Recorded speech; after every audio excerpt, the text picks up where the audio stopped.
Kalau di depan udah nggak rapi, pasti ke dalam pun akan acak-acakan.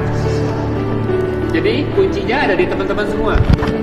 Event ini berjalan lancar atau tidak, ini ada di teman-teman training sebenarnya. Ini udah biasa yang terjadi. Kacau di gate, pasti di sini pasti kacau. Di gate rapi, di sini pasti rapi. Oke, ini ya. Oke, nah.